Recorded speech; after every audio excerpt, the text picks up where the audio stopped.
पाठ 3। बड़े लोगों के जीवन से। ब्रिटेन में एक रेलगाड़ी द्रुत गति से दौड़ रही थी। रेलगाड़ी अंग्रेजों से भरी हुई थी। उसी रेल के एक डिब्बे में अंग्रेजों के साथ एक भारतीय भी बैठा हुआ था। डिब्बा अंग्रेजों से खचाखच भरा हुआ था। वे सभी उस भारतीय का मजाक उड़ाते जा रहे थे। कोई कह रहा था, देखो कौन नमूना ट्रेन में बैठ गया, तो कोई उनकी वेशभूषा देखकर उन्हें गंवार कहकर हंस रहा था। एक तो इतने गुस्से में था कि वह चिल्ला रहा था, एक भारतीय को ट्रेन में चढ़ने क्यों दिया, इसे उतारो। किंतु उस धोती कुर्ता, काला कोट एवं सिर पर पगड़ी पहने व्यक्ति पर इसका कोई प्रभाव नहीं पड़ रहा था। वह शांत और गंभीर भाव से बैठा था, मानो किसी उधेड़ बुन में लगा हो। रेलगाड़ी द्रुत गति से चली जा रही थी और अंग्रेजों का उस भारतीय का उपहास अपमान भी उसी गति से जारी था। किंतु यकायक वह व्यक्ति अपनी सीट से उठा और जोर से चिल्लाया, ट्रेन रोको। कोई कुछ समझ पाता उसके पूर्व ही उसने रेलगाड़ी की जंजीर खींच दी। रेलगाड़ी रुक गई। अब तो जैसे अंग्रेजों का गुस्सा फूट पड़ा। सभी उसको गालियां देने लगे, किंतु वह व्यक्ति गंभीर मुद्रा में शांत खड़ा था, मानो उस पर किसी की बात का कोई असर न पड़ रहा हो। उसकी चुप्पी अंग्रेजों का गुस्सा और बढ़ा रही थी। ट्रेन का गार्ड दौड़ा दौड़ा आया, कड़क आवाज में पूछा, किसने ट्रेन रोकी। कोई अंग्रेज बोलता, उससे पहले वह व्यक्ति बोल उठा, मैंने रोकी श्रीमान। पागल हो क्या, पहली बार ट्रेन में बैठे हो, तुम्हें पता है बिना कारण ट्रेन रोकना अपराध है। गार्ड गुस्से में चिल्लाया, हाँ श्रीमान, ज्ञात है, किंतु मैं ट्रेन न रोकता तो सैकड़ों लोगों की जान चली जाती। उस व्यक्ति की बात सुनकर सब जोर जोर से हंसने लगे, किंतु उसने बिना विचलित हुए पूरे आत्मविश्वास के साथ कहा, यहाँ से करीब एक फलांग 220 गज की दूरी पर पटरी टूटी हुई है, आप चाहें तो चलकर देख सकते हैं। गार्ड के साथ वह व्यक्ति और कुछ अंग्रेज सवारियां भी साथ चल दी। रास्ते भर भी अंग्रेज उस पर फप्तियां कसने में कोई कसर नहीं छोड़ रहे थे, किंतु सबकी आंखें उस समय फटी की फटी रह गई जब वास्तव में बताई गई दूरी के आस पास की पटरी टूटी हुई थी। नट बोल्ट खुले हुए थे।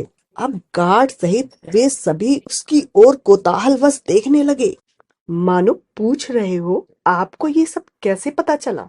गार्ड ने पूछा, तुम्हें कैसे पता चला कि पटरी टूटी हुई है।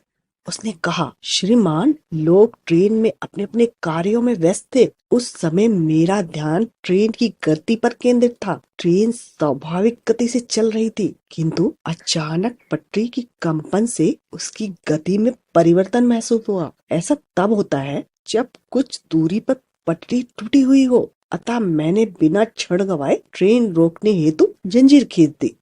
गार्ड और वहां खड़े अंग्रेज दंग रह गए। पूछा, इतना बारीक तकनीकी ज्ञान, आप कोई साधारण व्यक्ति नहीं लगते, आप अपना परिचय दीजिए। उस व्यक्ति ने बड़ी शालीनता से उत्तर दिया, श्रीमान, मैं इंजीनियर मोचगुंडम विश्वेश्वरैया।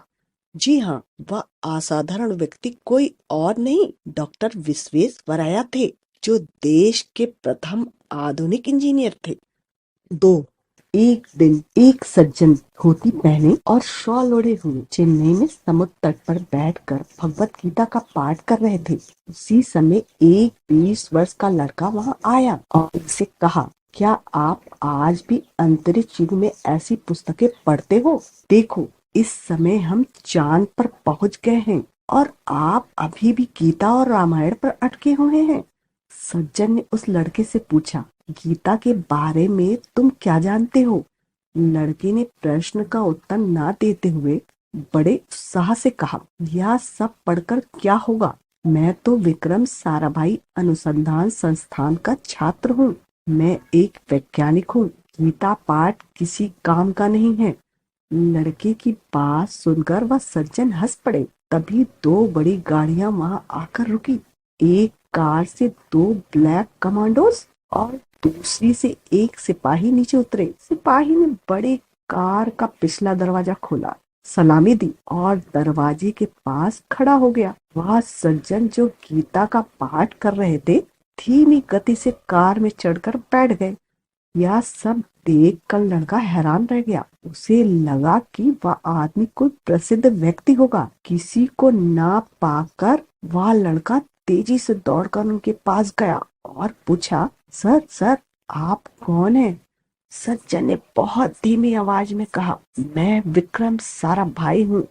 लड़का हैरान रह गया, जैसे उसे 440 वोल्ट का झटका लगा हो। क्या आप जानते हैं यह लड़का कौन था? वह था डॉक्टर अब्दुल कलाम।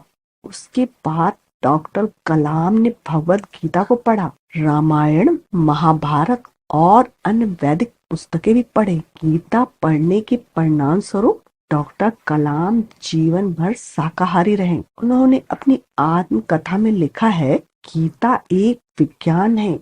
गीता, रामायण, महाभारत भारतीयों की अपनी सांस्कृतिक विरासत का एक बड़े गर्व का विषय है।